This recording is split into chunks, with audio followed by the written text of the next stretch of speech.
преку вклучување на лице место ќе го одбележиме денешниот ден, 29 април, меѓународниот ден на танцот. Слободно може да се каже дека танцот представува уметност која ги поврзува луѓето без разлика на нивната возраст, култура, нација и јазик. Токму по тој повод решивме да поразговараме на оваа тема за самиот танц, колку всушност е голема уметност самиот танц, но воедно и колку всушност младите се заинтересирани за модерните танци, но генерално и танцот. Ке поразговараме со мојот денешен гостин, господин Илија Карадаковски, кој е спортски директор на Македонската асоциација за модерни танци, воедно и собственик на танц студија. Да му посакаме добро утро. Добро утро, Марија, ви благодарам за поканата. За промена не сме во студио, малку сме во природа. Убаво да го одбележиме денот и пред се да ви заблагодарам на вниманието за сите танцови студија, воедно и за танцот воопшто кој му го давате денеска. Ви благодарам и на вас што не излеговте во пресред. Ќе прашам во однос на меѓународниот ден на танцот. Колку всушност танцот е вреден во нашето општество? Колку всушност значи самиот? Танцот, како и секој друг спорт, е физичка активност која предонесува за психофизичкиот развој на деца, на јуниори, млади и возрастни, така да за сите возрасти има големи придобивки и во се поголем број го има интересот за танцот, се повеќе дечиња пробуваат, дали е тоа латино, дали е хип-хоп, балет, модерен балет, се едно. И тоа нас ни дава голема мотивација и ги не охрабрува и всушност сваќаме дека правиме нешто добро кај нас во државата. Дали има интерес само од младите, како што напоменавте, или од повозрастните? Не, има различни категории на курсеви по танци, има социјални, да ги кажем социјални танци кои се за возрастните, тие не се од надпреварувачки карактер, него од друштвен карактер, да научат неколку основни чекори, бидејќи нели дел од културата е да се знаат основните движења во танците.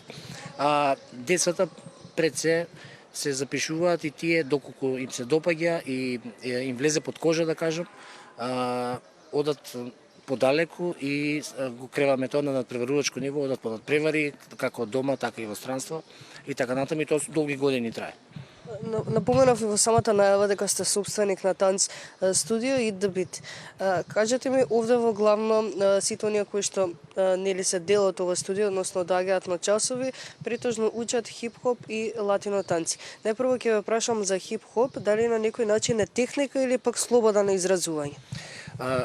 Хип-хопот е да кажам помодерен стил кој е веќе 50 на години е актуелен, а во последните 20 години како култура е многу актуелна, како музика, графити, брейк, исто и танцот. Хип-хопот е слободно движење, да, но сепак има одредена техника, композиција нормално во движењата и сето тоа се повеќе и повеќе се крева на да кажем на научно ниво да го постигне нивото како што е латиното на научно ниво со основни чекори, со име на секој основен чекор и така натаму. Кога ги спомнавте и латино танците, дали на некој начин латино танците се популарни, да кажам, за младите? Дали повеќе има интерес за латино танцот наспроти хип-хоп? Во последните 10 до 15 години хип-хопот го превзема, да кажам, нивото, односно најголем број на деца и на помлади се тренираат хип-хоп. Латиното беше популарно, многу популарно до пред 15 на 20 на години, пред да се појави хип-хопот на нашата сцена и сега нормално актуелна е музиката, актуелен е танцот и тоа не значи дека сите сакаат хип-хоп, има деца кои преферираат латино, им се допаѓа повеќе таа елеганција од движење, тие различни видови на танци кои се изучуваат и се определуваат на латино. Нормално некои сакаат и латино и хип-хоп и ги комбинираат и двата стила. Сите оние почетници кои што сакаат да започнат со танцот, без разлика дали станува збор за хип-хоп, латино или било каков друг модерен танц, дали постои некое универзално правило во танцот кое што треба да се почитува како почетник? Правилото е да се има желба. Тоа е непишано правило, ако има желба може да се постигне се. Во се во животот, нели, велиме дека талентот е 10%, работата е 90%, така да важно е само да се почне, да се проба, доколку им се допаѓа да дадат шанса, да тренираат една сезона, 2 сезони, да видат дали ќе им влезе под кожа, дали ќе им се допадне и ќе го продолжат тоа. Така да нема некое конкретно правило, него само желба.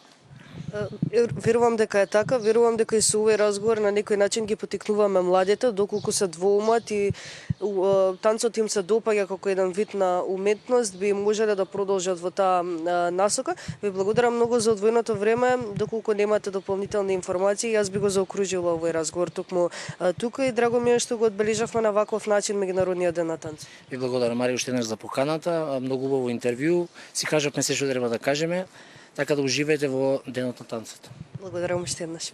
Говоревме за модерните танци, хип-хопот, латино танците. Верувам дека достојно го одбележавме денешниот ден, 29 април, меѓународниот ден на танцот. Говоревме за тоа колку всушност младите во денешно време се интересирани за танцот како еден вид на уметност, па верувам дека на некој начин и ги поттикнавме, ги охрабривме да се занимаваат со ова, доколку всушност им се допаѓа самата оваа уметност.